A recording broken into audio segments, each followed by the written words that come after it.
Hi, Blogging Heads viewers. It's Daniel Strauss. I'm a little tired. It is Wednesday, November 11th, right after the latest Republican debate. We've had 4 of these, 8 if you count the undercard debates, and we have a bajillion more to go. And I'm a little hungover, but Betsy is cheerful today. So I'm a little hungover too, but when I'm hungover, I get like slap happy and weird. So hopefully this will balance out. I don't know. So let's get right to it. All right, So Betsy. cherry. I'm going to be real with the viewers today, Betsy. Like, why do we have so many of these debates? That's the thing that I don't understand. All right, like what, In 2012, there were like 45. I know there were more. This is a small debate here. So listen, we're getting here along. Do you think I wonder one thing I want to ask like some civilians is like, what do you go in looking to see who won or who lost? Do you go in to see if your guy did well? Like, I don't know. I don't know. I don't know how to process these debates outside of a professional role, because that's been my job since like high school. I think another thing that's interesting about these debates is how a lot of sort of the professional analyzers are really bad at actually ascertaining who wins them, because it's like there's always kind of a consent, or after a couple, there have been sort of these consensuses, like critical consensus. Like after the first debate, the consensus was that Kasich knocked it out of the park and gave a great answer on marriage equality, and he was going to do great. And that just hasn't borne out whatsoever in his poll numbers, like at all. After the second debate, I remember people saying, wow, Donald Trump is done. He sounds agitated and nervous. People are not going to like him. And everyone was saying Trump was done. And like, that's hilarious. In retrospect, that's very amusing that was a consensus. I forget who we all agreed did well in the third debate. I think people said good things about Cruz. And in that sense, sort of the emergent conventional wisdom, I think, was fairly correct, right? Because Cruz's numbers have been good and have stayed good. But now, after this one last night, who knows, right? And I think the difference too is that most normal people are not watching these debates the way, people who work in the political industry in some way watch them, right? Yeah. He's wrong. Ooh, he got that jab or something. Right? When you and I watch them, we have running monologues in our heads and with our coworkers about, Rubio's history of sugar subsidy support. And, the comparison and contrast of Rand Paul's rhetoric on the Pentagon versus his dad's rhetoric on the Pentagon. And, there's kind of like this edge of the seat, breathless view of them. But for most Americans who are watching these debates, they're not watching it the way that they're not watching it that way. Because that would be weird. Yeah. It wouldn't be that fun. Because we watch this stuff in a way that kind of doesn't make sense. They're watching it while they're like folding laundry or eating dinner or getting their kids to bed, or they're going to watch for 20 minutes and then they're going to go and watch football or whatever. And that's totally fine. But I think the result of that is that people in, the political disconnect. The disconnect is funny. I think you're right. And like, I guess there are all kinds of metrics we could use to, like, oddly last night there was a point where Ted botched the departments of governmental departments that he would get rid of, which was all kinds of odd for Ted, for one, because he's so good at speaking, and number two, he's a lawmaker from Texas running for president, so it smacked of the good former governor Rick Perry, and his oops moment. But I think you're right. It didn't make for like viral video content. No, it didn't. You can't show that on loop for more. It doesn't. Well, it didn't really capture anything. It was a stumble. It didn't like betray anything about Ted Cruz that we thought he had been hiding. Like, does this mean he's bad at speaking? No. And no sane person would ever say that. So, and it also didn't really confirm any sort of any dominant biases or suspicions people have about Cruz. You know what? I will defend one point, and I think one thing that I'm really proud of Politico for doing last night is that, like, one of our big sort of questions going into the night was wondering how, or paying attention to Jeb Bush here, because this is the last debate really for about 2 months. I mean, there's one in December, but that's holiday season, and everyone sort of checks out. Yeah. And Jeb is, I mean, I feel like I personally have been guilty of this. I feel like a lot of people did not realize it's not even anti-incumbent or anti-establishment, just sort of the anti-politician hunger of the GOP this cycle, and Jeb was the opposite of that. And now he's polling at 4%, and Jeb can fix it. Is his new slogan. Yeah. So like seeing if he could like buoy himself in any way during this debate and seem like vibrant, I thought was important. What'd you think? What's your take? These things always get me into trouble. Can I say my take on Jeb? Yeah, please do. I have no takes. My take is that Jeb and Rand Paul kind of have the same challenge with these debates because the issues that they find most exciting and impassioning and galvanizing are issues where they're diametrically opposed to where the bulk of the Republican base is at. So for Jeb, that's immigration, which is why he literally said we shouldn't even be discussing mass deportation. It shouldn't even be something we talk about. That, obviously contrasts dramatically with the fact that depending on what poll you look at, more than 40% of Republican primary voters say Donald Trump is best equipped to handle the immigration issue. And Trump, of course, thinks that we should do mass deportation, which, by the way, would not work. Just an aside. But when Jeb talks about that, it's like it's a different Jeb, right? He has sort of this. It's like he's speaking from a place of moral clarity, and it's something he's obviously thought about and studied and looked at really closely. And it's very personal for him. And so that's when he's at his best, but that's also when Republican primary voters are going to be least enchanted with what he's saying. And of course, for Rand Paul, the parallel is military spending.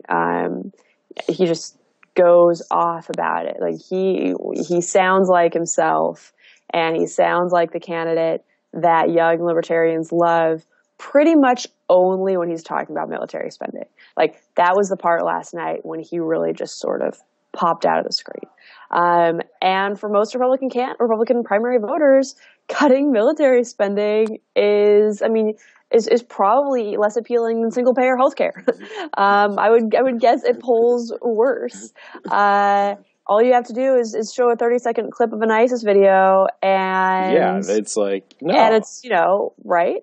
It's a hard argument you can sort of understand. I mean, like there is sort of that sort of go west American cowboy roughness still survives in the idea of a super strong military, and that's what candidates always say. Like, look at Reagan. I can't believe I'm doing this. Look at Reagan. He freaked out the Iranians so much about a nuclear bomb, and the Russian. I'm going to mess this up, Betsy. I'm sorry. Well, of course, it was right? peace through strength. Yeah. There we go. Thank you for that. This is real today. We're seeing the real Daniel Strauss. We're the real tired Daniel Quad Daniel. I'm glad you're here, Betsy, to buoy this. Thank you for that. So I think you're right. It's such a weird contrast because remember these were supposed to be two of the top tier candidates, right? These were Rand was like Mr. Interesting man, most interesting man in politics. Jeb was just going to carpet bomb the whole thing. Right, yeah. And that's not what happened at all. It's true. Not even for a minute. Not for a second.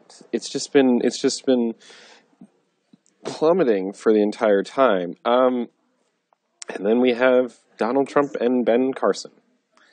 I would like to talk about Donald Trump before Ben Carson. And let me just leave it at that. Okay, let's do it. I think, I continue to be confused about why there is a sense that, like, everyone, Trump is constantly written off as, like, the front runner for the moment, but he's been trending for a long time. So, did he win last night? Maybe he got the wall thing. Yeah. I don't know. You're totally right. Who do you think is doing well right now? Do you because we just went through Jeb and Rand, who are not doing so well.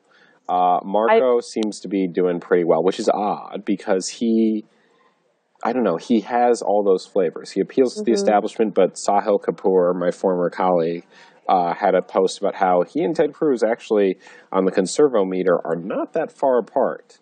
And he is an elected official. The Sahil Kapoor conservometer. TM. He'll like that. Kapoorian is what I coined a little while ago. He liked that. Are you getting why this is, or why Marco is doing better than Jeb? I guess that's the big question. I mean, the big question is why Marco is doing better than Jeb. Because technically, Marco has been in D.C. more recently, longer than Jeb. Yes. Jeb's never had a job in D.C., right? No, Jeb has never had a job in D.C.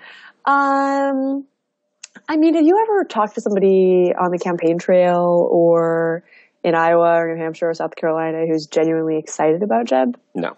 I haven't. Even talking to sort of young Republican types in D.C. and Republican political movers, I cannot think of a single conversation I've had, even with Jeb supporters, where people are like, Jeb is awesome. I'm so pumped about him. I can't wait to spend all my weekends knocking doors in 30-degree weather for him because he's the best, because he's going to turn our country around. Like, just the emotional excitement is not there. But Rubio is a really good communicator. He's great at giving speeches. His personal narrative is pretty compelling. And if you agree with him on policy issues, I think he has a ton of appeal. And you combine that with the fact that there's sort of this emerging narrative that he's the candidate Democrats are most concerned about. That's obviously a huge badge of honor for him.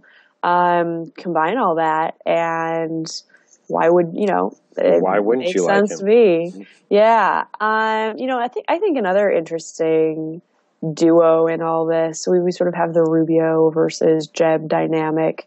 I think obviously the Carson versus Trump dynamic is fascinating, because that's at least half, sometimes more than half of the Republican primary electorate. And one thing that I have been trying to do more is just spend time on the candidates' Facebook pages. I feel like I can kind of get sucked into this Twitter wormhole where I see everything anybody writes on Twitter, but that I'm not looking at other social networking sites. But obviously way more Americans use Facebook than Twitter. It's much, it has much bigger audience. Think about is Facebook the real America? Yeah, Facebook's totally real America. Think about your mom. Like, my mom has voted in every single election that she has been allowed to vote in. She doesn't really get Twitter. She thinks it's a little confusing. She understands it, but not really. But she loves Facebook, and she is 100%, all aboard. Probably knows Facebook better than I do. And I think for a lot of people in our demographic, that's the experience, right? Our parents don't get Twitter, but like our parents and grandparents and entire extended families on Facebook. And that's a long-winded way of saying that I think Facebook can help explain part of why Ben Carson's doing so well. He has 4.6 million likes, which I think is the most of any candidate on Facebook. Trump is like at 4.1. Hillary has less than 2 million. So Carson has more than twice Hillary. It's a big deal. He, I guess it was yesterday or the day before, posted a bunch of pictures sort of mocking news outlets, including your own Politico, for haha, Politico had this story saying I offended a cupcake. Yeah, I got it.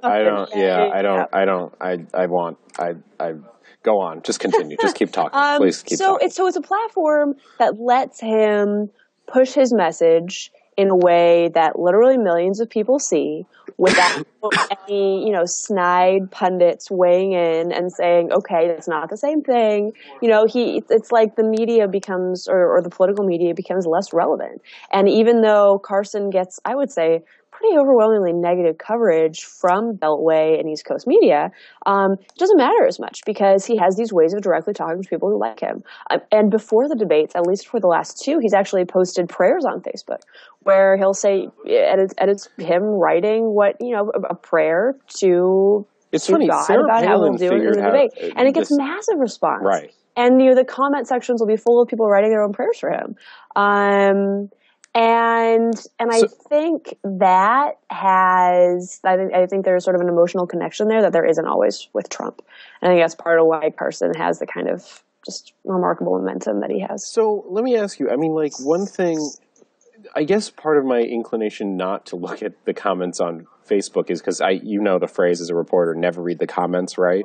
Mm-hmm. Just to open it up. And I read the comments on Blogging Heads, but that's the only place I ever read the comments because usually it's like undeniably depressing as a reporter to read comments for your story. Totally. It's just so soul crushing.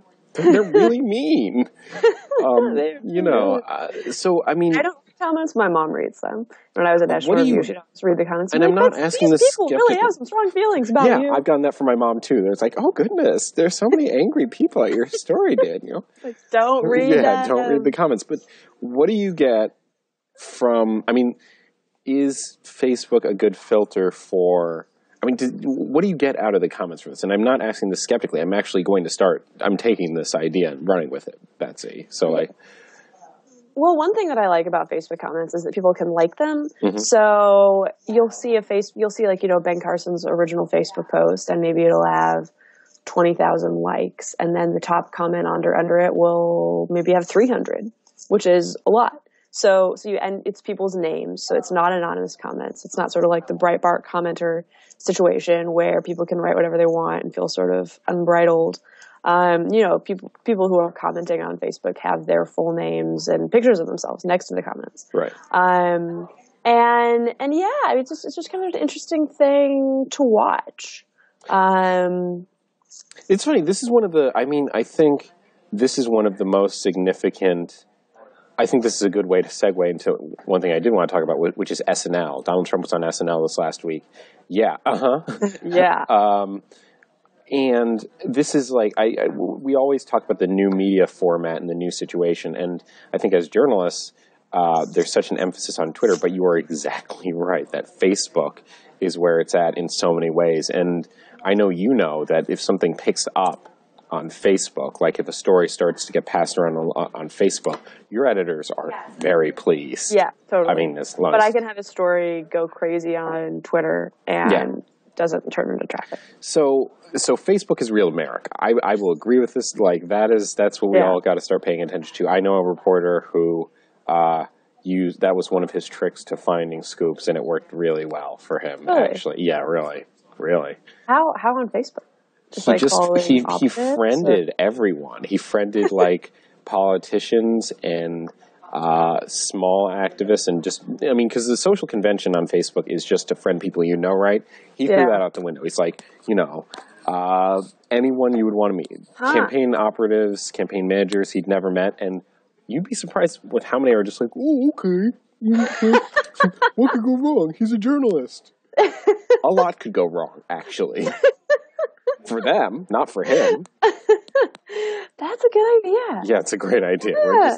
Interesting. No, really. You got to be careful. You got to get rid of all the photos, but Right, yeah.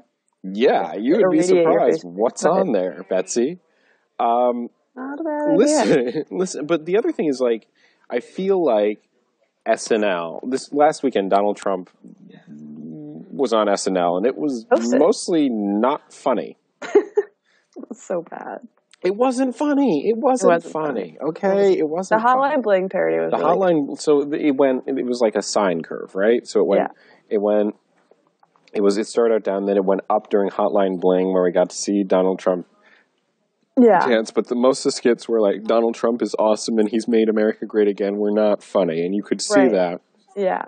On our, untrustworthy venue of choice, but it feels like that is. Like SNL is an important venue to be on. It's funny, I don't actually remember Obama ever doing SNL. I don't think he's ever hosted. Yeah, I don't know if he has. I remember McCain doing it near the end. McCain host?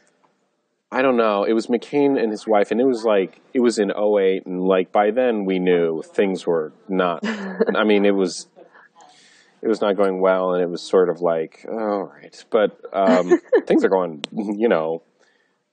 bananas for Trump. Do you think, is there a requirement? What role do you think it is that you're on, that you need to be on SNL, I guess? I guess it shows, funness. Yeah, I mean, I think, obviously, funny. Will Ferrell as George W. Bush and Sarah Palin as Tina Fey were SNL parodies that, changed how we talked about prominent political Sarah figures. Never said, I can see Russia from my house. That was Tina, if I'm not mistaken. I think that was Tina.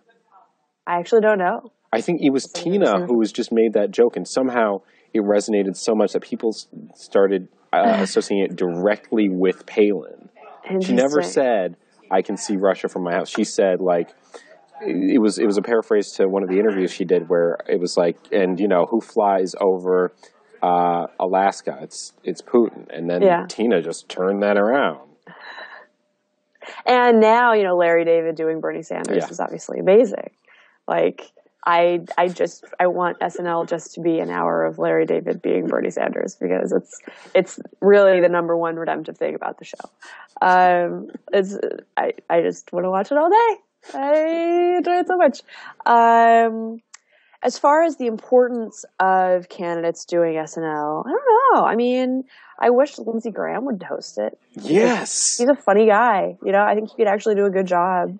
I feel like it's also really useful. For Hillary, it was essential that she did the Val thing, because one of her big knocks is she's stiff. She's kind of rough and too gruff and not really relatable in this sort of way of a lot of politicians who are just sort of stayed, and being Val and, sort of getting lampooned a little bit in sort of a fun way, but also sort of taking a hit. I thought that was kind of savvy for her. I'd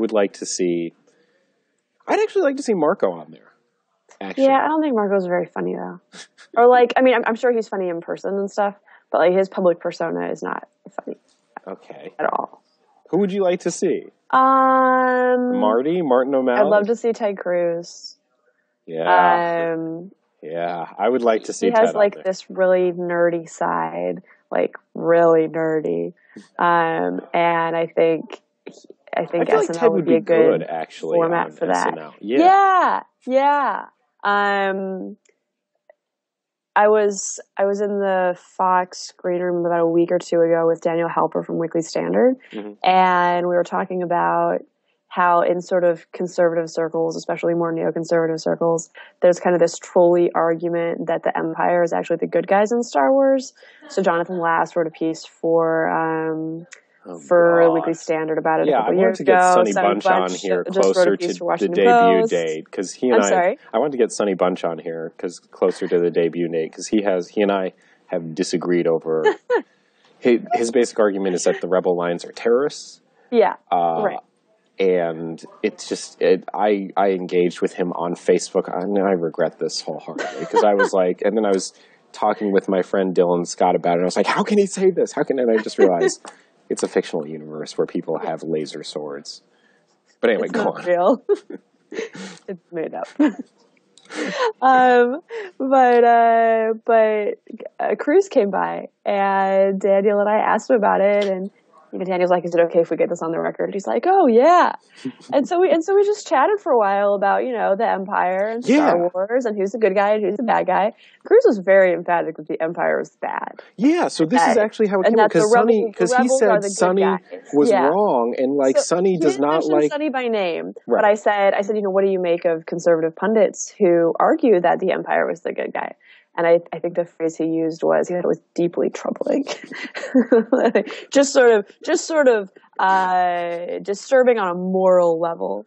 I love it. You know what else? Deeply ISIS's traction in the Middle East is deeply troubling, and so is the argument that the Galactic Empire. Yeah, I love it. Totally. And I would love to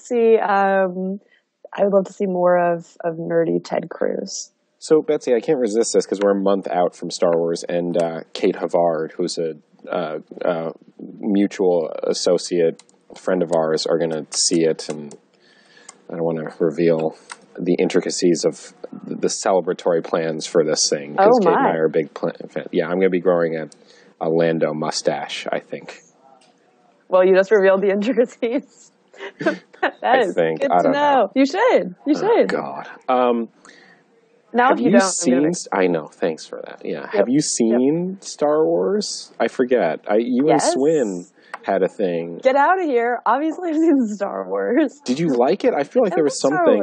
I love the old Star Warses. I grew up on the 3 originals. I really have nothing good to say about the new ones.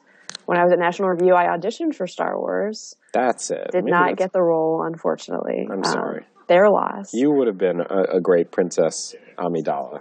It was obvious to me. Princess. It was obvious to me, but whatever. Well, those movies were awful. Journalism. No, I love Star Wars. Okay, but I'm really worried about this new one. I feel like there's a high likelihood it's going to suck. The trailers worry me. I don't see a cohesive storyline. I don't see any good dialogue. Betsy? Visuals are going to be really good. I'm excited about more Millennium Falcon stuff. Yeah. But the trailers remind me a lot more of the new Star Warses than the old ones, and that gives me some anxiety. In their defense, now this matters a lot to me because I watched Star Wars a bajillion, the old ones.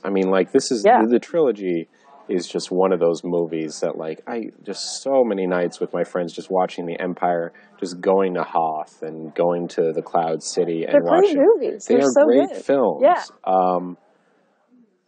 I am optimistic, actually, deep down, because lightning doesn't strike twice, and number one, number two, I don't know. I from what I've gathered, I don't know. It could be bad. It could be real bad. But it matters a lot to me because this is sort of our American mythology in a way too, in the same way that superheroes are, right? Yeah. So I grew up with the expanded universe books and reading about Wedge Antilles and his rogue squadron. Trust me, the nerdiness. Betsy goes far deeper than you can imagine. I had one Star Wars book, and it was an Empire Strikes Back Choose Your Own Adventure book, and I always died. And the adventures I chose were not fun. So that's kind of the extent of my Star Wars reading. I'm sorry. Thank you. I appreciate that. And I'm trying to remember. Really disheartening stuff. Yeah, and oh gosh. And I also used to read, and I can't remember the name now, but I read the Wraith Squadron books too, and I can't remember the main character. Wes Jansen. No, that's not it. I think my brother read Star Wars books. So anyway, but to the bigger point here, Star Wars, we're both got our fingers crossed. Yeah. I'm going too far on this, and. Speaking of Star Wars, sorry, are you done with your point? Okay. Yeah.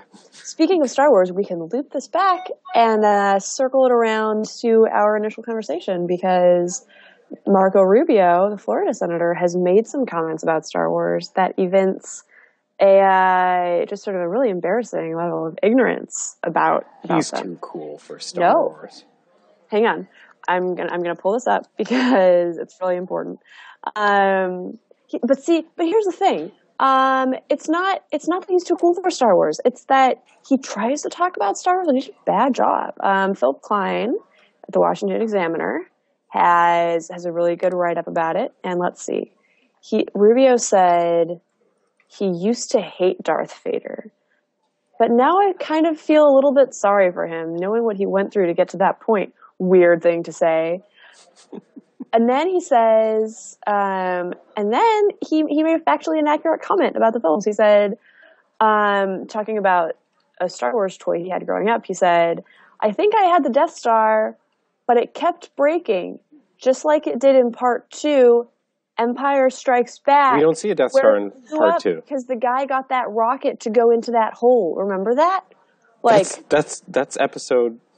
Rubio, like your wires are popping out of your neck, your human costume is slipping. Who says that? What? Of course you remember the Death Star getting destroyed. Duh.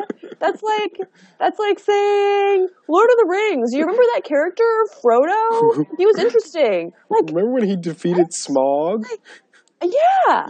I mean, that Marco Rubio has lost the Betsy Woodruff vote over his inaccurate portrayal of Star Wars. Well, they say it's going to come down to... There's one theory right now that it's going to come down to... It's trying to pass for somebody who likes Star Wars and then just saying, I hope in the end, then, it does come down to Rubio versus Cruz. And I'll be honest, Betsy, I might, given the opportunity, ask one of them to respond to the others on Star Wars and just see what they say. Without a doubt. So we can ask them about the pyramids. I don't want and then maybe fit in an important discussion about killing baby Hitler. Oh my gosh, what a weird cycle. We all went into this being like, we're going to write about establishment candidates and really intricate thought pieces about... I can't wait to write about the NSA and Chris Christie. Yeah, that didn't happen. Although Christie's had a good week. Christie had a good debate last night, under her debate, I think. I'm really more interested in finding a good source in Egyptology, though.